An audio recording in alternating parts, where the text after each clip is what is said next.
प्रश्नावली 9.1 पहला सवाल है, सर्कस का एक कलाकार 20 मीटर लंबी डोर पर चढ़ रहा है जो अच्छी तरह से तनी हुई है और भूमि पर सीधे लगे खंभे के शिखर से बंधा हुआ है। यदि भूमि स्तर के साथ डोर द्वारा बनाया गया कोण 30 अंश का हो तो खंभे की ऊंचाई ज्ञात कीजिए। देखिए, इसे सॉल्व करते हैं। सबसे पहले बताया है कि एक खंभा लगा है, उस पे जो डोरी है वो 20 मीटर की है और ये जो कोण बन रहा है ये कोण है 30 अंश का। तो हमें ये बताना है ये खंभे की ऊंचाई कितनी होगी। माना खंभे की ऊंचाई h मीटर होगी। जब भी हमें, अब ये देखिए ये लंब है और ये है कर्ण, जब भी हमें लंब और कर्ण के बीच में बात करनी होगी तो हम साइन लगाएंगे। साइन 30 बराबर लंब बटे कर्ण। लंब कितना है हमारा, लंब हमने h माना है और कर्ण है 20 मीटर। साइन 30 का मान क्या है, साइन 30 का मान होता है 1/2। अब वज्र गुणा करेंगे, 2h बराबर 20 एकम 20, h बराबर 20/2 ढाई 20, h बराबर 10 मीटर। अतः खंबे की ऊंचाई 10 मीटर है। दूसरा प्रश्न है, आंधी आने से एक पेड़ टूट जाता है और टूटा हुआ भाग इस तरह मुड़ जाता है कि पेड़ का शिखर जमीन को छूने लगता है और इसके साथ 30 अंश का कोण बनाता है। पेड़ के पाद बिंदु की दूरी जहां पेड़ का शिखर जमीन को छूता है 8 मीटर है। पेड़ की ऊंचाई ज्ञात कीजिए। चलिए इस प्रश्न को करते हैं। एक पेड़ इस तरह से टूटा हुआ है, ऐसे ये पेड़ टूट के गिर गया है जमीन पे और ये जो कोण बन रहा है वो 30 अंश का कोण बन रहा है और यहां से यहां तक की जो दूरी है वो 8 मीटर है। अब सबसे पहले हम लगाएंगे tan 30। tan 30 बराबर लंब मान लेते हैं ये h, तो h बटे 8। tan 30 का मान होता है 1/√3 बराबर h बटे 8। h बराबर 8/√3। हम इस वैल्यू को यहीं पर रखते हैं। ये हमारा पहला मान आ गया। अब हम लगाएंगे कर्ण और आधार में। अब लगाएंगे cos 30। cos 30 होता है आधार बटे कर्ण। आधार हमारा है 8 और कर्ण इसको मान लेते हैं k, तो आधार बटे कर्ण हो गया। cos 30 का जो मान होता है वो होता है √3/2। अब इसको सॉल्व करेंगे वज्र गुणन से। √3k बराबर 16, k बराबर 16/√3। पूरे पेड़ की जो लंबाई होगी, पूरा पेड़ होगा k प्लस h, दोनों को जोड़ देना होगा, इतना और इतना, ये दोनों भाग जोड़ के पूरा पेड़ बनेगा। तो k का मान आ रहा है 16/√3 प्लस 8/√3। हमारा जो एलसीएम आ रहा है वो √3 आ रहा है। 16 प्लस 8, 16 और 8 हुए 24/√3। अब इसका रैशनलाइजेशन किया जाएगा क्योंकि हर में रूट है।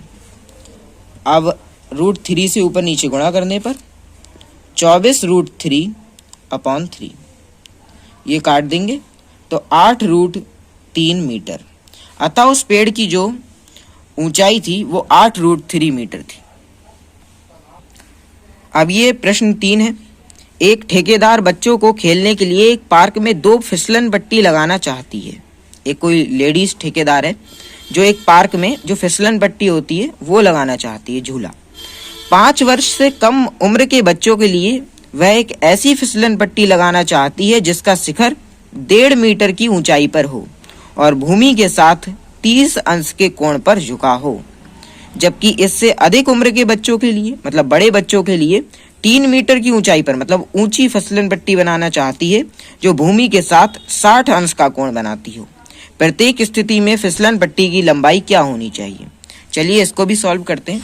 सबसे पहले हम एक छोटे बच्चों की फिसलन पट्टी बनाते हैं और एक बड़े बच्चों की फिसलन पट्टी बनाते हैं। ये 5 वर्ष या उससे कम के लिए है और ये 5 वर्ष से ज़्यादा के लिए है।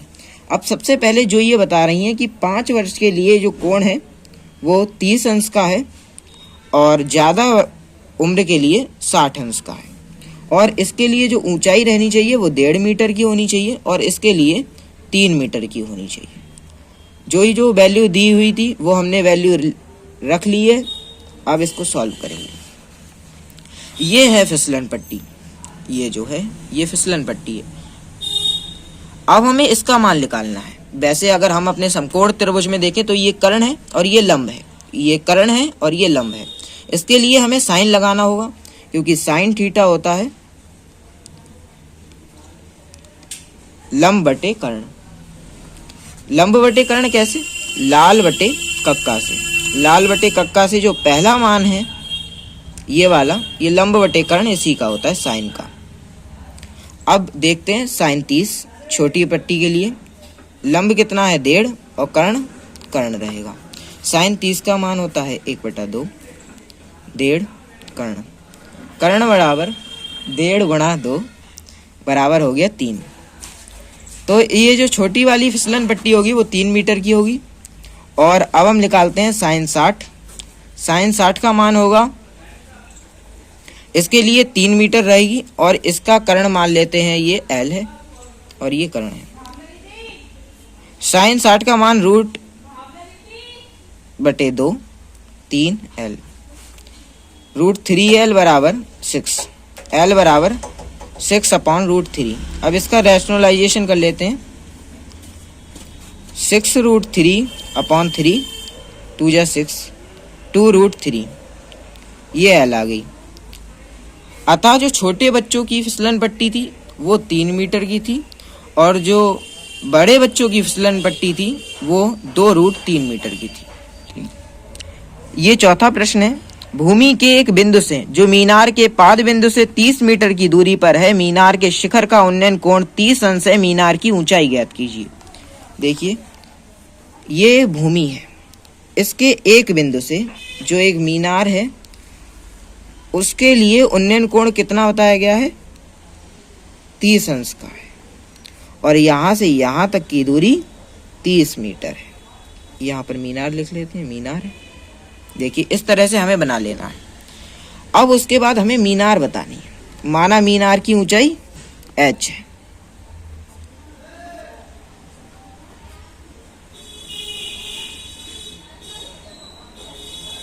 h मीटर है। अब ये क्या है? ये लंब है और ये आधार है। जब भी हमें लंब और आधार में बात करनी होगी तो हम tan लगाएंगे। tan 30 बराबर लंब बटे आधार।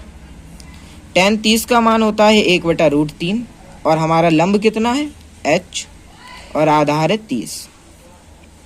h बराबर 30/√3।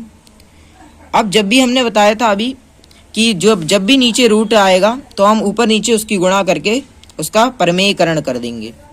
तो 30√3/3, 3 से काट देंगे, 3 × 30, 10√3 ये आ गया। तो हमारी जो मीनार थी वो 10√3 मीटर की थी। ऐसे ही हम आगे और भी प्रश्न करेंगे, अतः हमारे चैनल को सब्सक्राइब करें, लाइक करें और शेयर करें।